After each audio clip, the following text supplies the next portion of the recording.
तर मी भीमराव कडाळे पाटील, बीकेपी मराठीमध्ये आपलं सर्वांचं स्वागत. आज नवीन दिवस, नवीन विषय, नवीन दिवसाची नवीन अशी चर्चा.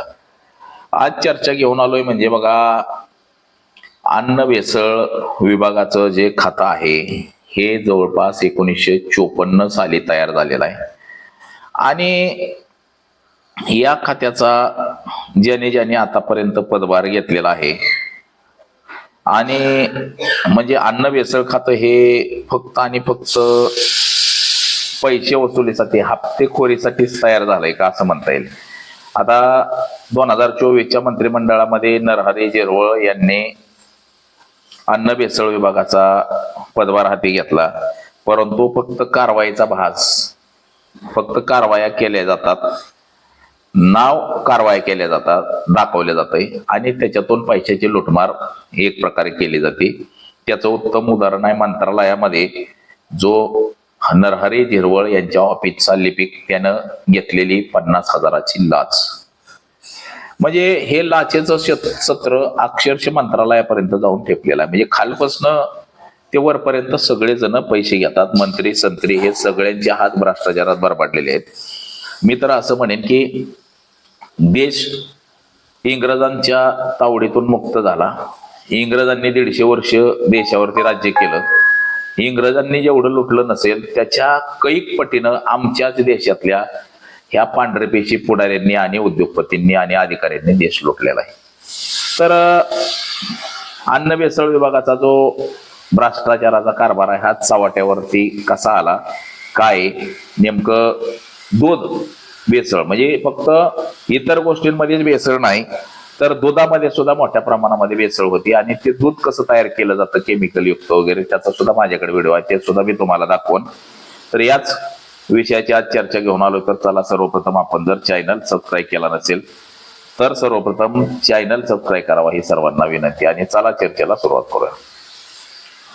बघा, देशाच्या राजकारणामध्ये बऱ्याच मोठ्या उलटापालटा घडत असलेल्या, तसंच 1954 साली देशाच्या मंत्रिमंडळामध्ये नवीन एक खातं तयार झालं, ते अन्न भेसळ खातं 1954 साली.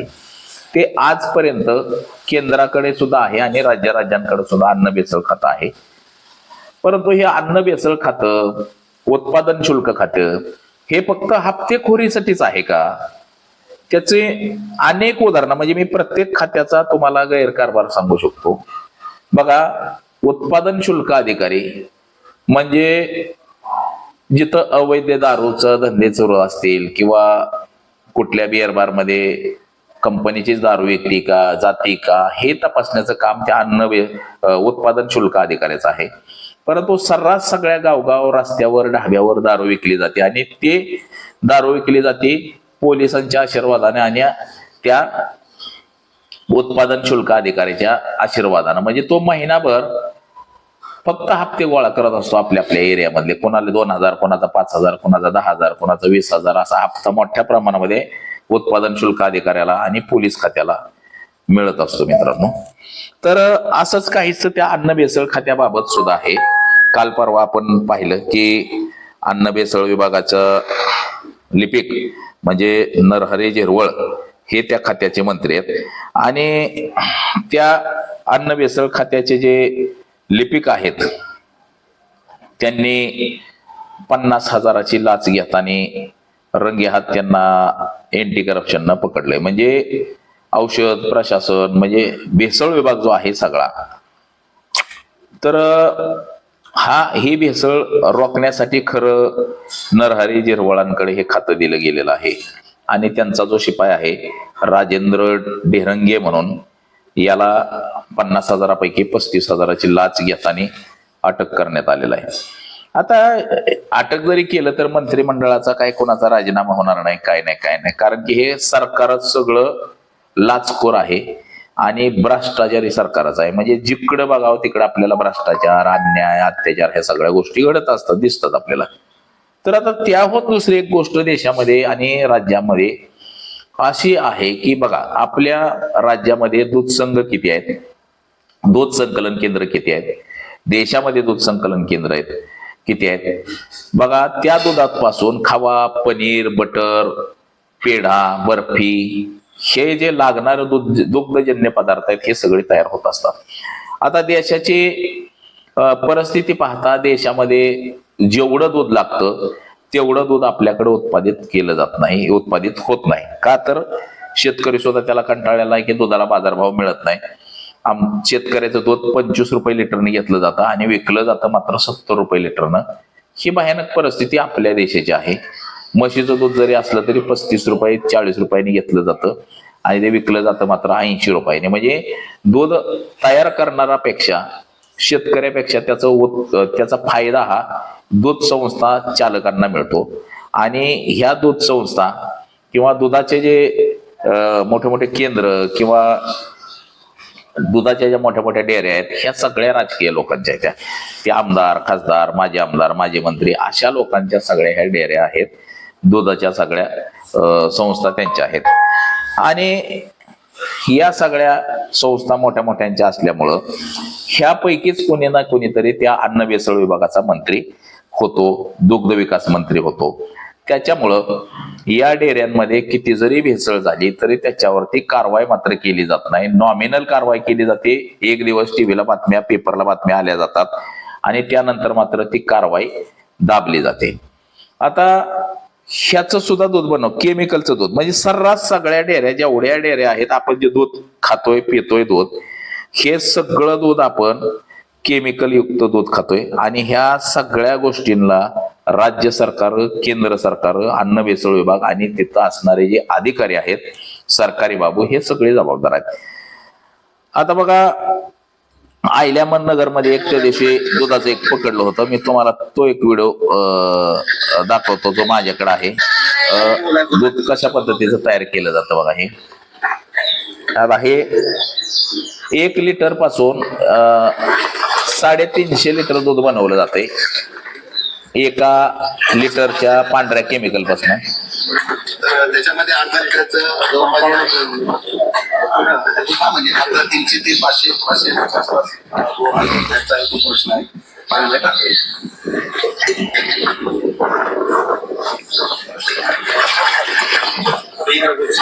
हे बघितलं आपण. बघा आता हे ऑइल आहे, त्याच्यामध्ये टाकलं अर्धा लिटर.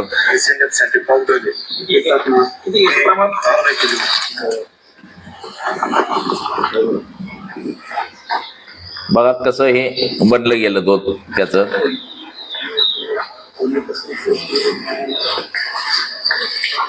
आणि जो फॅटचं लिक्विड आहे, फॅट वाढवण्याच्या दुधामध्ये त्याचं लिक्विड पाणी यापासून दुधाचं मिक्सर तयार होतंय. चांगल्या प्रकारे याला घुसळल्यानंतर मिक्सर केल्यानंतर ते कृत्रिम दुधाचं त्याला म्हणजे फॅट आणि डिग्री दोन्ही पण वाढतंय याच्यामध्ये. अगदी 8 दुधामध्ये टाकण्यात येतं आणि हे 30 डिग्री 32 डिग्री आणि फॅट सुद्धा जाते 10 पर्यंत फॅट जाते. आता हे 2.5 ते 3,000 लिटर दुधाचं हे तयार करतं. आणि त्याच्यासाठी पावडर किती लागेल? एक गन साठी समजा पावडर काय किती आले?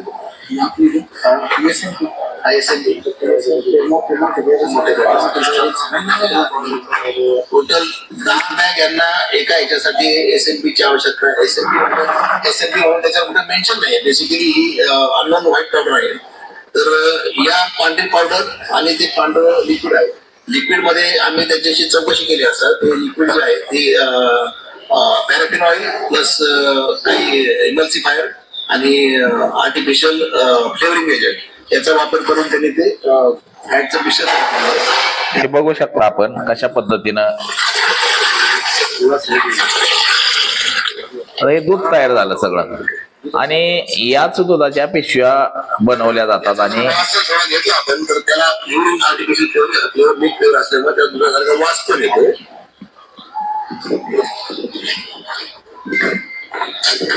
सर्वांना मात्र तुम्ही पिल्यानंतर तुम्हाला लगेच लक्षात येईल की हे कृत्रिम तयार केलेलं दूध आहे. त्याला कोणत्याही प्रकारच्या दुधाचा चव किंवा असा कोणताही त्याला येत नाही.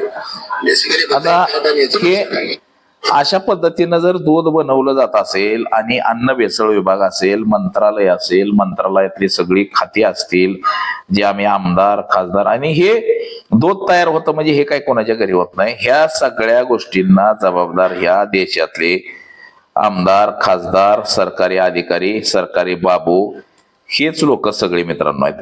आता आपण दूध पितोय म्हटल्यावरती आपल्याला वाटतंय की आपल्याला स्ट्रॉंग एनर्जी येते, आपण चांगल्या प्रतीचं दूध पितो. परंतु मित्रांनो, या राजकारणी लोकांनी आपल्याला चांगलं दूध सुद्धा प्यायला ठेवलेलं नाही.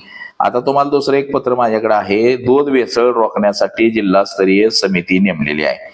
याच्यामध्ये संबंधित जिल्ह्याचे अप्पर जिल्हाधिकारी, अप्पर पोलीस अधीक्षक, सहाय्यक आयुक्त अन्न भेसळ विभागाचे, जिल्हा पशु संवर्धन उपायुक्त, उपनियंत्रक वैद्य मापनशास्त्र आणि जिल्हा दूध व्यवसाय विकास अधिकारी असे 6 लोकांची एक समिती नेमलेली आहे 22/6/2023 रोजी. बघा, या समितीनं आतापर्यंत काय कामं केली तर फक्त आणि फक्त हप्ते वसुली करण्याचं काम केलं. आता ह्या समितीचं काय काम आहे? दूध आणि दुग्धजन्य पदार्थाची भेसळ रोखण्यासाठी उपयुक्त समितीने धडक तपासणी मोहीम हाती घ्यावी. दूध आणि दुग्धजन्य पदार्थात भेसळ सहभागी असणाऱ्या व्यक्तीची प्राथमिक खबर FIR नोंदवून त्याच्यावरती गुन्हा दाखल करावा. म्हणजे कायदे कठोर आहेत, परंतु कायदा राबवणारी लोक निर्लज्ज आणि ढिसाळ लोक झालेले आहेत. आता या संदर्भात एखाद्या ह्याच्यावरती जर कारवाई केली तर त्याचा अहवाल सुद्धा 30 दिवसात कोर्टामध्ये सादर करायचा आहे. आणि हे पत्र निभा मराळे उपसचिव महाराष्ट्र शासन यांनी काढलेलं आहे आणि हे आपल्या संकेतस्थळावरती सुद्धा उपलब्ध आहे महाराष्ट्र शासनाच्या. परंतु असे कायदे नुसते करून मला सांगा काय त्याचा उपयोग आहे? जर मंत्रिमंडळच मंत्रालयात जर हप्ते घेत असेल, पैसे घेत असेल, तर असे नुसते कायदे बकवास बनवून लोकांना फक्त दिखावापणा की कायदे तयार केलेत, हे केलंय, ते केलंय, अशा पद्धतीचं नुसत्या वल्गना करून मला सांगा मित्रांनो काय उपयोग आहे? नरहरे जिरवळ यांनी या अन्न भेसळ विभागाचा पदभार हाती घेतल्यापासून त्यांनी बऱ्याच वल्गना केल्या. त्यांनी सांगितलं की सगळ्यांवर कारवाई होणार, कठोरातली कठोर कारवाई होणार. अन्न प्रशासन विभाग म्हणजे FDA हा विभाग एकदम सतर्क, पेड्यामधली खाव्यामधली भेसळ सगळी रोखतय सगळ्या ह्याच्यातली. पण भेसळ फक्त दिवाळीच्या कार्यकाळामध्ये कुठंतरी खाव्यावरती 100-200 खाव्यावरती धाड पडते. म्हणजे ती सुद्धा कशी, त्या खाव्याच्या व्यापाऱ्यांना फोन केला जातो की बाबांनो आम्हाला कारवाया दाखवायच्या 2-3, तर आम्हाला 100-200 किलो खावा भेसळयुक्त असलेला आम्हाला एखादा कार्यकर्ता द्या तुमचा, आणि मग त्याच्यावर धाड टाकायची आणि त्याला पकडलंय असं दाखवायचं.